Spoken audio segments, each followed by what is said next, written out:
అందరికీ నమస్కారం. మన ఛానల్లోకి స్వాగతం. ఈరోజు మన వీడియోలో మార్గశిర మాసం గురించి తెలుసుకుందాం. మార్గశిర మాసంలో చేసే పూజల గురించి వివరంగా తెలుసుకుందాం. మార్గశిర మాసం వచ్చిందంటేనే మన ఇంటికి అన్ని శుభాలు వచ్చినట్టే.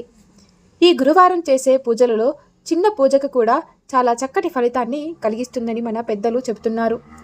మార్గశిర లక్ష్మీ వ్రతం ఎలా చేయాలో ఇప్పుడు ఈ వీడియోలో వివరంగా తెలుసుకుందాం. ఈ నెలలో చేసే గురువారాలలో చేసే పూజ చాలా పవిత్రమైనది, చాలా విశిష్టతను కలిగినటువంటిది.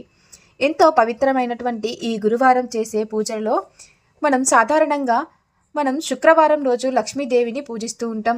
కానీ మార్గశిర మాసం అంతా కూడా గురువారాల్లో మహాలక్ష్మి అమ్మవారి యొక్క పూజను అత్యంత శుభప్రదంగా జరుపుకుంటారు. ఈ విధంగా ఎవరైతే ఈ పూజను ఆచరిస్తారో వారికి సకల శుభాలతో పాటు ఆ అమ్మవారి యొక్క అనుగ్రహం ఏర్పడుతుంది. ఈ నెల రోజుల్లో ప్రతి గురువారం భక్తి శ్రద్ధలతో లక్ష్మీ వ్రతం చేస్తే అమ్మవారి యొక్క కటాక్షం త్వరగా లభిస్తుంది. ఇది మన శాస్త్రాల్లో చెప్పబడినటువంటి విషయం. ఈ వీడియోని ఇక్కడ కూడా స్కిప్ చేయకుండా పూర్తిగా చూడండి. అప్పుడే మేము ఏం చెప్తున్నామో మీకు పూర్తిగా అర్థమవుతుంది. హేమంతం మొదలయ్యాక మార్గశిర మాసం వచ్చినట్టే. ఈ కాలంలో ఇంట్లో పండగ వాతావరణం ఏర్పడుతుంది. ప్రతి ఇంట్లోనూ లక్ష్మీ స్తోత్రాలు వినిపిస్తూ ఉంటాయి. ఈ మాసం మొత్తం కూడా శ్రీ మహావిష్ణువుకే కాకుండా మహాలక్ష్మీదేవికి కూడా అత్యంత ఇష్టమైన నెలగా చెప్పుకోవచ్చు. అందుకే ఈ సమయంలో చేసే పూజలు మరియు వ్రతాలు ఎన్నో రెట్ల పుణ్యఫలాన్ని తెచ్చిపెడతాయని మన పెద్దలు చెబుతున్నారు. మార్గశిర వ్రతాన్ని మొదటి గురువారం నుంచి ప్రారంభం చేసి వరుసగా 4 గురువారాలు లేదా 5 గురువారాలు ఆచరించడం ఆనవాయితీగా వస్తుంది. ఈ వ్రతం చేసే వారికి అమ్మవారు కోరికలను తీర్చడమే కాకుండా అమ్మవారి ఆశీర్వాదంతో పాటు కరుణిస్తారని నమ్మకం ఉంది. ఈ పూజ వల్ల వచ్చే 11 నెలలలో కూడా అష్టలక్ష్మి అనుగ్రహం అనేది మనపై ఏర్పడుతుంది. మరియు ఈ మాసంలో గురువారాల్లో ఎప్పుడు మార్గశిర మాసం ఏర్పడబోతుందో వివరంగా తెలుసుకుందాం. 2025 సంవత్సరంలో మార్గశిర మాసం గురువారాల తేదీలు వివరంగా తెలుసుకుందాం. నవంబర్ 27 మొదటి గురువారం, డిసెంబర్ 4 రెండవ గురువారం, డిసెంబర్ 11 మూడవ గురువారం, డిసెంబర్ 18 4వ గురువారం. ఇప్పుడు ఈ పవిత్రమైన వ్రతాన్ని ఎలా చేయాలో శ్రద్ధగా తెలుసుకుందాం. ఈ వీడియోని ఇక్కడ కూడా స్కిప్ చేయకుండా పూర్తిగా చూడండి. చక్కగా గురువారం ఉదయాన్నే నిద్రలేచి చక్కగా తలంటు స్నానం చేసుకొని శుభ్రమైన బట్టలను ధరించాలి. ఇంటి ముందు ముగ్గును చక్కగా అందమైన రంగుల వలిలా పరచాలి. ఆ ముగ్గులో చక్కగా పసుపు కుంకుమను పెట్టి పూలను పెట్టి ఆ ముగ్గును చక్కగా అలంకరించాలి. అదేవిధంగా ఇంటి గుమ్మాని దగ్గర తులసి చెట్టు ముందు, అలాగే పూజ గదిలో కూడా చక్కగా దీపారాధన ఆచరించాలి. ఎవరైతే ఆవు నెయ్యితో దీపాన్ని వెలిగిస్తారో సమస్యలు కూడా అన్నీ తీరిపోతాయి. అపారమైన ధనాకర్షణ ఏర్పడుతుంది.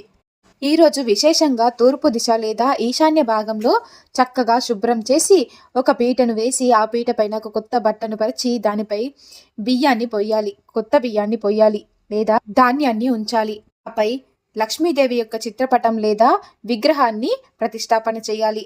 చుట్టూరా బియ్యం పిండితో చిన్న ముగ్గును వేసి పూలు పండ్లతో చక్కగా అలంకరించాలి. అమ్మవారికి చక్కగా గంధం పొట్టును పెట్టి పూలతో ఎరుపు రంగు పుష్పాలతో చక్కగా అలంకరించాలి.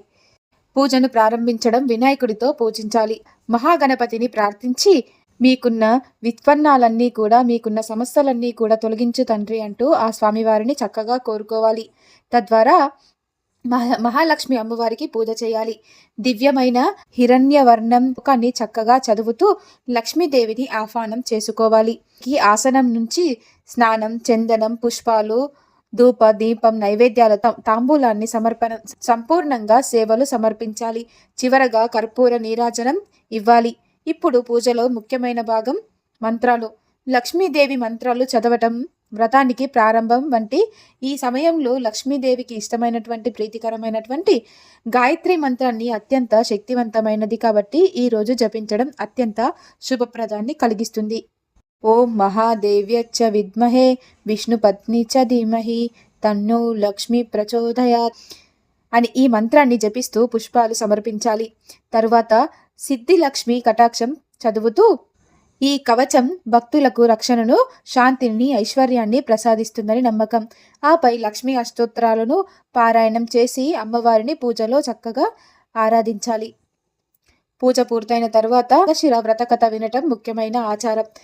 కథ పూర్తయిన తర్వాత అక్షింతలు తలపై వేసుకొని అమ్మవారికి నమస్కారం చేసుకోవాలి. చివరగా ఏదైనా ఒక చిన్నపాటి లోపం జరిగితే క్షమించమని నమస్కారం చేసుకొని వ్రతాన్ని ముగించాలి. ఈ విధంగా మార్గశిర మాసంలో గురువారం పూజ చేస్తే ఇంట్లో సకల శుభాలతో పాటు ధైర్యం, సౌఖ్యం, శాంతి అనేవి ఏర్పడతాయి. ఇంట్లో ఉన్న కలహాలు అన్నీ కూడా దూరమైపోతాయి. 4 దిక్కుల నుంచి వచ్చే డబ్బుకు రెట్టింపు పుణ్యఫలం అనేది కలుగుతుంది.